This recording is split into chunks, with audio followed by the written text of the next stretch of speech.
Y ya está con nosotros en la mesa el exministro de Defensa, Yamandu Faw, que estos días concurrió justamente al Parlamento de la Comisión Investigadora, que está tratando de aclarar ese supuesto espionaje militar en democracia y por fuera del control política. Enseguida vamos a recibirlo justamente en nuestros estudios, pero antes repasamos lo que dijo hace unos días sobre este tema el diputado del Frente Amplio y quien impulsó esta investigadora, Luis Puch. Continuó con espionaje en democracia porque se desarrolló la impunidad en el país. Entonces se sentían abiertamente seguros de poder espiar a ciudadanos, organizaciones políticas, sindicatos, infiltrar, seguir. Y en ese marco hubo una continuidad. Se han recibido innumerable cantidad de documentos. Estamos analizando el llamado Archivo Berruti, que fue incautado por la ministra Susana Berruti en el 2006. Se está convocando a quienes desempeñaron la responsabilidad de ministros de Defensa y ministros del Interior. Tuvimos la presencia días pasados, donde los exministros dijeron que desconocían totalmente. ¿Ustedes le creen? Bueno, lo que pasa es que le presentamos documentos en algún caso diciendo en su periodo sucedió esto, sucedieron estos episodios. Nos dijeron, no teníamos ningún conocimiento de esto, lo cual... Dicen que no tenían tampoco la tecnología en ese momento. Bueno, quienes tienen la tecnología se ha demostrado que de diferentes formas la aplicaron para hacer escuchas telefónicas, para seguimiento de personas. Bueno, y como les decíamos, recibimos en los estudios al profesor Yamandu Faw. ¿Cómo le va? Muy bien, ¿y ustedes? Exministro de Defensa, durante algunos de los 11 años que Castiglioni fue director de inteligencia. Le pregunto, ¿le consta que existiera este espionaje de un personaje del cual además en su momento usted ya manejaba que no confiaba del todo? Bueno, aquí lo que sería necesario en primer término señalar que de parte del ministro no hubo jamás una orden, una propuesta, una sugerencia para actividades de ese tipo. Ajá. No entran en la concepción personal de quien ejercía en ese momento el cargo la idea de que la vida privada de las personas puede ser invadida por el poder del Estado. Así que bajo ningún concepto, en ningún momento se nos hubiera ocurrido dar una orden de esa naturaleza. Ajá. Es decir, no existió ese tema porque no pasaba por los razonamientos mínimos y elementales de que no era la función del ministerio. Ahora, una cosa es que no le conste que haya existido y que no haya dado la orden, otra que no haya podido existir a escondidas incluso del ministro. Porque a usted, Castiglioni, no le inspiraba mucha confianza, ¿no? Ahí vamos a ubicarnos también en el periodo del 2002 al 2005. No hubo una sola denuncia que llegara al ministerio en cuanto a supuestos espionajes. Ustedes, los periodistas, no se tuvieron que preocupar durante todo ese periodo de ningún tema vinculado a esta naturaleza porque nunca se informó sobre algún hecho que mereciera la atención pública. Y ni siquiera se rumoreaba en el ministerio que tal cosa pudiera ocurrir. Tampoco antes, ¿no? Tampoco, claro, tampoco antes, pero acá en este caso más directamente desde el propio escenario que era la esfera del Ministerio de Defensa.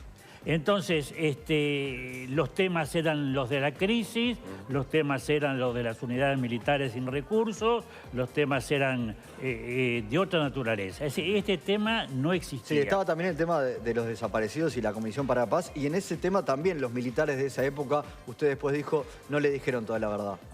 Bueno, sí, claro, hay una fecha que es el 2005, la actitud de los militares antes del 2005 y la actitud de los militares después del 2005. Ajá. Ahí hay un cambio de relacionamiento importante, es decir, hay un diálogo que no podíamos formalizar nosotros bajo nuestros gobiernos y hay aportes de información al Poder Ejecutivo que en ningún momento se dio a los poderes ejecutivos que ejercieron hasta el año 2005. Lo llevaron a usted a decir incluso que no había que entrar a los cuarteles a buscar restos en aquel momento con la polémica con Hellman y después, bueno, resultó que sí.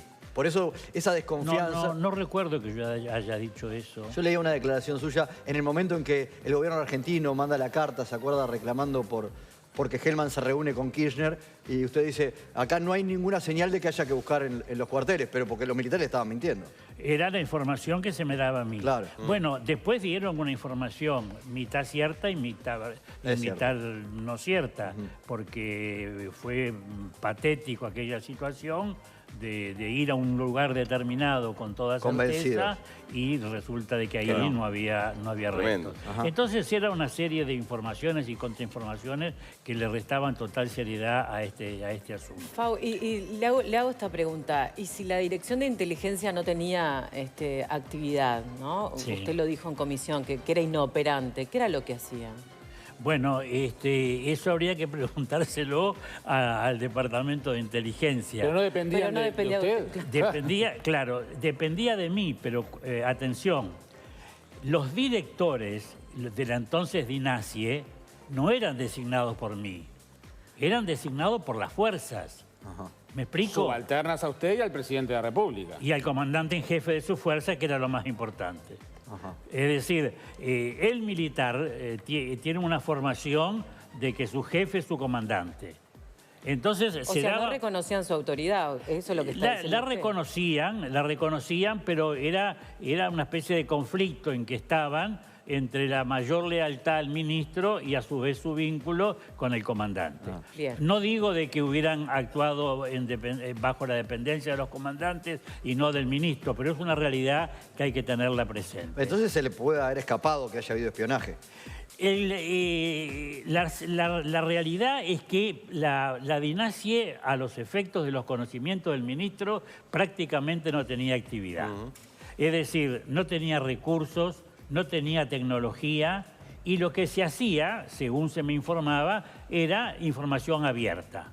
Eran muy cuidadosos en recoger de la prensa, a veces en los informativos, y eso es lo que se hacía. Se recolectaba información. Se recolectaba información. ¿Con qué objeto? Y se hacían unos boletines.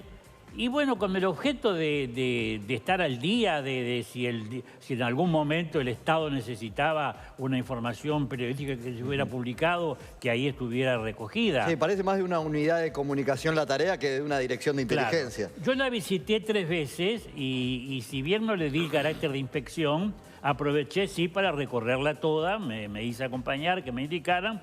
Y mi sensación era de que ahí había una oficina como abandonada, como devastada, como que ahí no había actividad. No encontré nada que me llamara la atención, que yo dijera, bueno, vamos a revisar esto. Era una oficina pública tipo archivo que no demostraba una determinada actividad. Claro. ¿Nunca empezó en suprimirla? Digo, es que está establecida por ley. Claro, pero en darle otra tarea. Pero vamos a ver, todos los estados tienen servicios de inteligencia. Sí. Todos. Y a todos los gobiernos se les escapan los servicios de inteligencia. Seamos sinceros. Es así en el mundo. Es un poco la función que tiene, ha pasado en Estados Unidos ahora. Mirá el relacionamiento que había entre la inteligencia norteamericana y la rusa sin que uno de los presidentes supiera que eso estaba sucediendo. Por eso es importante también controlarlo, ¿no? Y ahí la duda que a muchos nos surge, capaz que usted también, es si Castiglioni pudo haber usado recursos del Estado para una especie de espionaje casi personal en democracia. A mí me resulta difícil, digamos, hacer algunas referencias, pero que tampoco las puedo dejar de hacer. Una cosa es el ámbito de una comisión investigadora donde se trabaja con reserva y otra cosa es un espacio informativo de total apertura. Entonces voy a ser un poco cuidadoso, pero... Porque hay datos que se pudieron aportar entonces ahí y quedarán en reserva y bajo secreto en principio en la comisión. Claro, es decir, sí, claro, yo ahí estuve 2 horas. Trabajamos 2 horas allí y aporté mucha información, no de lo que podía ser un espionaje, sino de cómo funcionaba, qué características tenía, cómo eran los mandos que se desarrollaban ahí. Entonces, saber, nunca supe nada, pero en mi intimidad siempre pensé que algo estarían haciendo. Recién veíamos imágenes, perdón Jaime, estábamos viendo ahí la imagen al aire de Castiglioni, ¿no? De este hombre, que usted, Juan Miguel al principio se lo preguntaba, y usted en el espectador declaró que le daba a la señora que sabía más de lo que respondía, ¿no? ¿Usted cree que Castiglioni con su muerte se llevó más información de la que puede estar en ese archivo? Bueno, lo de Castiglioni, en cuanto a los archivos, la primera vez que se conoce de su existencia es después de su muerte. Claro. Hasta ese momento se hablaba más de los archivos F que de los archivos Castiglioni. Claro, son excelentes. Qué maravilla, que mire, sonríe. Pero, Fau... No, vi que quedó sorprendido. No, yo dije, Paz, tendrás un nombre justo parecido al del programa. Qué curioso. Pero, Fau, usted fue legislador del Frente Amplio Sí. en el 85. Es cantado que era uno de los objetivos de esos espionajes, como varios dirigentes del Frente Amplio. Bueno, no sé, sería una suposición. Pero el coronel Castiglioni fue un oficial superior, que es el grado que le corresponde al coronel, Sí. que nunca tuvo un consenso entre sus camaradas y entre sus jerarcas en cuanto a que realmente él tuviera el dominio del conocimiento como solía gustarse adjudicarse. Ajá. Es decir, él había vendido una imagen de que era poseedor de una gran información, a tal extremo que cuando uno le pedía algo que era muy esporádicamente a la DINASIE, en general se le encargaba al coronel Castiglioni. Una anécdota. Un día me visita una delegación de la generación 83. Ustedes ubican la generación 83, es la cuando se unen a CEP y FEU y hacen aquella marcha brutal contra la dictadura. El primer caceroleo. El primer caceroleo, terminan con un acto formidable en el Francini, Exacto. ¿verdad? Y esa generación después quedó vinculada y hasta A la política ahora... hoy. ¿Cómo? A la política, hoy son algunos de los principales dirigentes políticos. Exactamente. Me van a ver gente de mi amistad, como Felipe Michelini, el Pepe Vallardi, el profesor Destué, Serrentino, toda gente que habíamos en la clandestinidad, habíamos tenido vínculos en la lucha de las mismas causas. Entonces, como iban a festejar los 20 años de los sucesos aquellos del 83, me piden a ver si tenemos alguna información, algún material, porque pensaban exponerlo y exhibirlo y hacer una jornada de ese tipo. Muy bien, ¿a quién llamo para la tarea? ¿Usted a quién llamaría? ¿A quién llamaría para...? A Castiglioni, que estaba en A Castiglioni. Bueno, me alegro. Al director de la dinastía. Me alegro que coincida conmigo. Entonces, él me dice... Pero, ministro, dice, ya le expliqué, no tenemos nada, se despojó de todo, está todo destruido, está todo, no existe nada. Y yo le dije, mira, no lo tome como una falta de respeto, coronel, pero sabe una cosa, no le creo. ¿Y no qué va a destruir? Entonces le digo, por favor, le pido que usted revise a fondo, porque además cualquier pedido era una obligación, pero en este caso... se integraban elementos de afecto, de sentimiento, de cosas compartidas, que yo me sentía en la obligación de hacer todo el esfuerzo para darle a estos muchachos ese material que me pedían. Entonces, ante tanta insistencia, un día viene y me dice, mire, algo encontré, dice, pero de purísima casualidad. Dice. O agarró la pala y se enterró en el fondo de la casa, ¿no? Y entonces me trae 2 hojas, fotocopias de 2 hojas escritas a máquina de escribir, mecanografiadas, como se decía entonces, que era el estatuto que vinculaba a la CEP con la FEU. Con la FEU. Y le digo, mire, coronel, si yo le entrego esto a estos muchachos, les estoy diciendo que tenemos material. Y entonces es una ridiculez que yo le entregue a los muchachos este documento que usted me trae. Y nada más. Esto es absolutamente impresentable. Con lo cual, si esto existe, existe más. Por favor, le ordeno que me traiga el resto. Después murió y después que se murió no me lo pudo traer. Comuniqué a la dirección, a la jefatura del servicio, para que tomaran las medidas que consideraran convenientes. no recuerdo qué medidas tomaron, pero ese documento fue extraído. No tenía valor, pero a esa afirmación tan rotunda de que no había nada... Había. Entonces de ahí es que fue una falta de respeto que se acentuaba en cuanto a la eventual calidad de persona informada que hiciera sus aportes. Bien, así que le parece bien entonces que el Parlamento esté investigando porque hay cosas que investigar. Pero mi querido, estoy felicísimo, felicísimo, y colaboré con la comisión y aporté y creo que fue una sesión útil, creo que van a trabajar con esos temas que están allí, pero también lo que me llamó la atención es que, por ejemplo, hay dos tipos de materiales encontrados. Los que encuentra la doctora Berruti en el año 2008. Estamos en el 2017.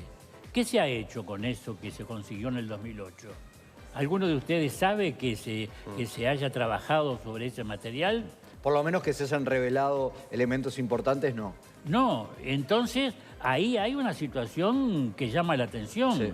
Resulta de que se encuentran los archivos, se encuentran los antecedentes en el 2008. Estamos a mitad del 2017. Y nos enteramos de los archivos Castiglioni por brecha. Y después aparecen los archivos Castiglioni. Yo fui a la comisión sin saber qué eran los archivos de la calle Dante, los que estaban en el CIOR, y tampoco supe lo que eran los de las famosas cajas del coronel Castiglioni. Le dije, bueno, lo menos que ustedes pueden hacer es darme la documentación que corresponde a mi periodo para que yo la vea, para que la estudie y para que me recuerde situaciones de las cuales en este momento no me acuerdo y poder decirles con certeza, esto yo nunca lo vi o esto yo en algún momento lo vi. Entonces logré que me van a enviar la parte que supuestamente comprende al periodo en que yo estuve al frente del ministerio, pero de los archivos encontrados en lo que era el CIOR, en la calle Dante. De los archivos de las cajas del coronel Castiglioni, nadie todavía en el Parlamento conoce lo que allí puede existir. Profesor, le agradezco mucho la visita. Para terminar, cortito, ¿cómo ve la situación del Partido Colorado? ¿Cómo la veo? Sí. Usted que fue de los que dejó el gobierno en el 2005, en aquel 2005. Traspaso de mando. La veo complicada, la veo comprometida y solo de él depende su recuperación. Bien. El tema del Partido Colorado es un problema que lo tiene el Partido Colorado, que tiene que darse cuenta por qué llegó a esta situación, analizarla, cosa que no se está haciendo, y de ahí emprender un proyecto que sería de largo aliento. Pero la situación hoy del Partido Colorado es una situación comprometida. Muchísimas gracias. Gracias, Ha sido un gusto. Bien. Yamandu Fau, señores, compartida esta mañana con nosotros en Desayunos Informales. Vamos a ver cómo está el tiempo afuera a esta hora.